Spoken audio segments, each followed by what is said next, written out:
Some people are calling this man a real-life Christmas Grinch. A woman says he stole her car on Christmas Eve right from her home in front of her family in Carmichael. It was all caught on camera. And right now, police are on the lookout for that Christmas crook accused of turning one family's holiday into a nightmare. The woman is hoping some surveillance video will help track down her car and possibly that thief. She spoke exclusively with News 10's Kristen Drew, who's in Carmichael tonight with the story. The woman who owns the stolen car was visiting family who live here. She was getting ready to leave when she realized her car was missing. It was parked right where this one is. There are surveillance cameras throughout this property, including one right up there. It caught the whole incident. The stolen car is a 1993 four-door Saturn station wagon. It's gold and there's a crack in the front headlight. The owner does not remember the first three numbers of the license plate, but she says the last numbers are 9, 2, and 1. New tonight, a drinking and driving crackdown in San Joaquin County has resulted in dozens of arrests. Tallying up the past 9 days, authorities arrested 79 for DUIs. The winter holiday crackdown last year netted 35. And although the arrests are up, fortunately there were no fatal alcohol-related crashes. Last year, there was one. A donut holdup today, bringing some tense moments for a donut shop employee.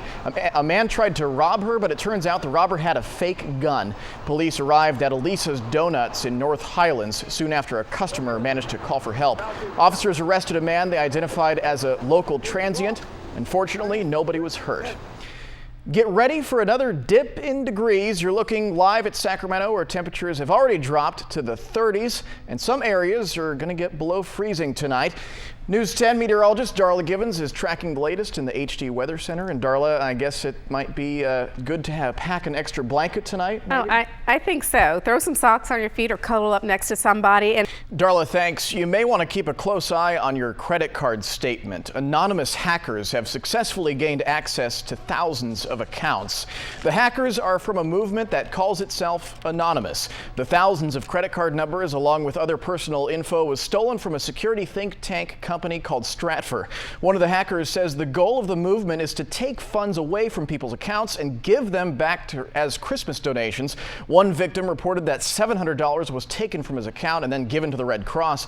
One hacker says the group has enough targets to continue those attacks through next week. A grisly scene in Grapevine, Texas, where 7 people were found shot to death inside an apartment. The victims had just finished opening Christmas gifts and were cleaning up wrapping paper when they were shot. Police believe the shooter is among the dead. They think everyone involved in this was related to one another. It's not an easy case for investigators to handle. It's probably the worst investigation that we've had to, investigate in, many years. It's still not known what led to the shooting, but police did find 2 handguns near the bodies. A 911 call was made from the apartment around the time of the shooting, but no one could be heard on the line. In Stamford, Connecticut, a Christmas Day fire has killed the family of a well-known advertising executive. Property records show 47-year-old Madonna Badger bought the large Victorian home last year. Her parents and 3 daughters were killed in today's fire. Police say she and a male acquaintance managed to escape the fire. He's a contractor who's been doing some work on the home. No word yet on a cause. Vandals are suspected of causing a fire today that caused a lot of damage to a post office in the Reno area and shut down its postal operations. The building is in Verdi, which is about 10 miles west of Reno. It may be a total loss. No mail was burned, but water from the firefighters damaged some of it. The fire started after something was thrown through the back window. A neighbor reported hearing 4 gunshots behind that post office early this morning and called 911. The ATF is now investigating. On this Christmas Day, Pope Benedict is making an appeal for peace. He wants all the bloodshed to end. What he's referring to is all the violence that we've been seeing lately in Syria. The 84-year-old Pope addressed a crowd gathered in St. Peter's Square. Benedict also called for peace talks to resume between Israelis and Palestinians. Peace was the common theme throughout the Pope's Christmas speech. May the birth of the Prince of Peace remind the world where true happiness lies. And may our hearts be filled with hope and joy, for the Savior has been born for us. After his speech, Benedict delivered Christmas greetings in 65 different languages. Today, the Vatican is condemning Christmas Day terror attacks across Nigeria. They've left at least 39 people dead. Most of the victims died on the steps of a Catholic church after celebrating Christmas Mass. This is the second Christmas in a row that a radical Muslim group has carried out the attacks. The group wants to impose strict Islamic law across the African country.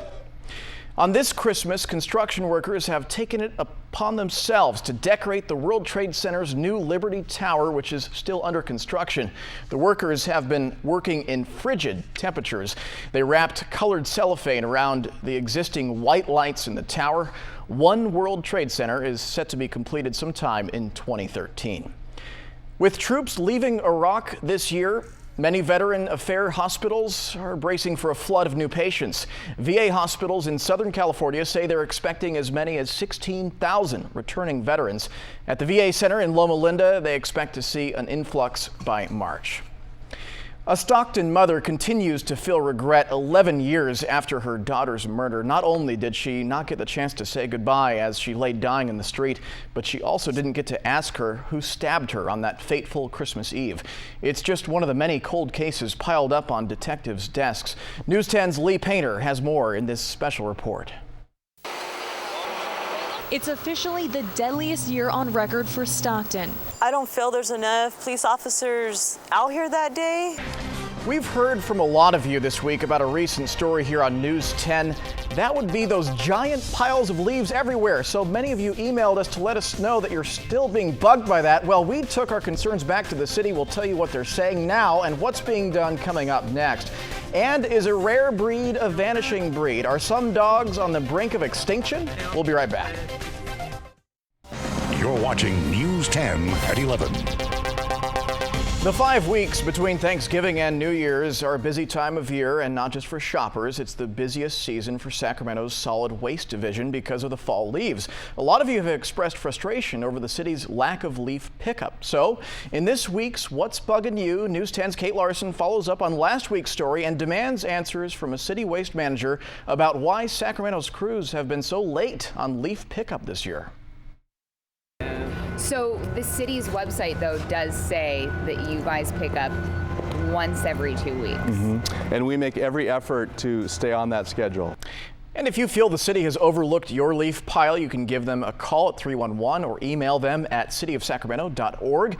If something's bugging you, leaves or otherwise, then you should bug Kate. She likes to be bugged. You can email her at bugkate@news10.net. A rare breed of dog that you typically find in England are now on the verge of extinction. Sealyham Terriers were once quite popular with royalty, but now those dogs are said to be more rare than the giant panda. This is something that breeders are really worried about. In 10 years' time, these will get lost in the mist of times and they'll just be a dog that was.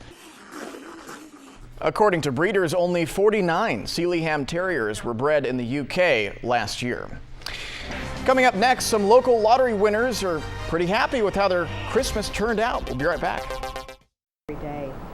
Two people are a whole lot richer this Christmas thanks to their winning Fantasy 5 tickets. One of the winning tickets was sold at Javis Discount Market on Madison Avenue in Fair Oaks. The other ticket was sold at the Chevron on Nut Tree Parkway in Vacaville. Someone bought the tickets Christmas Eve. All 5 numbers on the tickets matched, and the winners still haven't yet claimed their prize.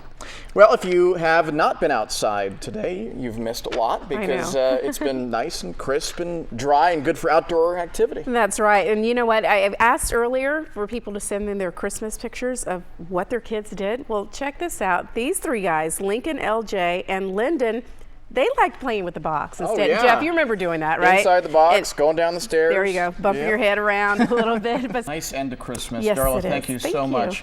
Big day for the Kings tomorrow. A home opener, season opener. They're playing the Lakers for the first time ever to open their season, so we got a lot to talk about. I'm going to tell you what's coming up in just a few minutes on the Toyota Sports Extra, including the inspirational and heartwarming story of Chuck Hayes. And if ever there was a time to embrace the human spirit, This is it. Again, this time of year or any time, but good story coming up in just a few minutes. I'm headed to what a studio. relief for him. Yeah, that can he you must imagine? be feeling at this time. And his teammates too. Yep. Yeah. Thank you so much. You know, it looks like Tom Cruise is coming out ahead in the box office again. His latest mission has won a holiday weekend that's shaping up with some silent nights at movie theaters as business continues to lag. Studio estimates today put Mission Impossible Ghost Protocol at a solid number 1, bringing in more than $26 million domestically over its first weekend in full release. Sherlock Holmes Game of Shadows was number 2 in its second weekend, and Alvin and the Chipmunks Chipwrecked finished 3rd. So, you know, and Ghost Protocol was actually a great movie. I want to see it, but I haven't seen the others though, so I have to watch that one. Yeah, seeing him scale that building, and apparently, you know, he did his own stunts for that too. Cool. So. Cool stuff. Cold tomorrow morning if you're headed out shopping. I want to show another picture quickly. This is Mariah. She has a crush. She got a Bieber watch. So just imagine, she was so happy. So we'll have those pictures posted for you online at news10.net sometime tomorrow afternoon because I got a ton of them coming in. So all right. Very good. Thanks, Darla. We'll be sure to tune in at 5 a.m. Me and Dan Elliott will be holding down the fort together early. Merry Christmas to you. Thanks for joining us. Are you serious? You're back in the morning? Yeah. Oh my gosh. Yeah. Go home, get 2 hours, 2 minutes of sleep. 2 minutes of sleep.